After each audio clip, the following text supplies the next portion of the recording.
अभी अलग अलग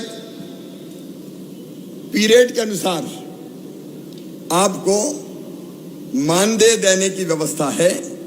अब ये पीरियड के हिसाब से नहीं होगी, अब महीने के हिसाब से मानदेय की व्यवस्था होगी।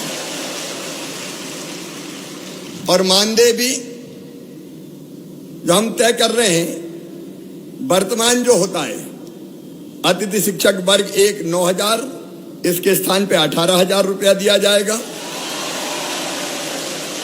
अतिथि शिक्षक वर्ग 2 7,000, उसकी जगह 14,000, और 3 को 5,000 की बजाय 10,000 रुपया ये मानदेय किया जाएगा।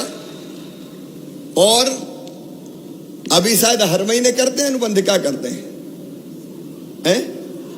साल का, तो अब बीच में कोई भी गैप नहीं होगा। एक बार अनुबंध हो गया तो पूरे साल चलेगा, क्योंकि कुछ समय पढ़ाए वो उस समय करें क्या, आखिर उनकी भी तो जिंदगी का सवाल है।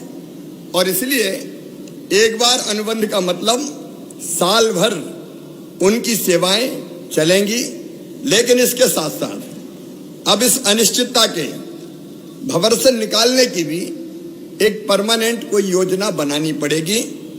और इसलिए हम एक शिक्षकों की भर्ती में अभी तक अतिथि शिक्षकों को केवल 25% का आरक्षण था, अब 50% बढ़ा के किया जाएगा।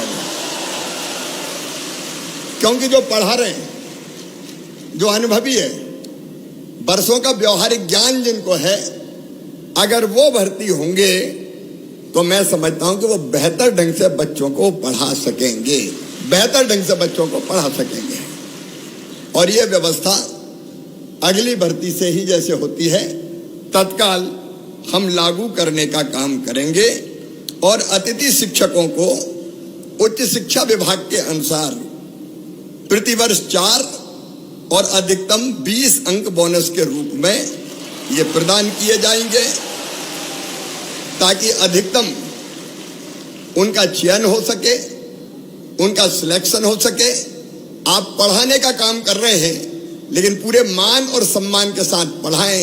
एक मैं ये भी तय कर दूंगा कि जैसे नियमित पढ़ाने वालों को वेतन मिलता है, अब चूंकि वेतन तय हो गया है, मानदेय तय हो गया है, इसलिए निश्चित महीने की 1 तारीख, 1 या 2 3 4 जो भी होती है, उसमें सबको मानदेय मिल जाए, भटकना ना पड़े, परेशान ना होना पड़े, ताकि इनके घर की गाड़ी भी चल सके, परिवार को भी ये ढंग से देखने का काम कर सके।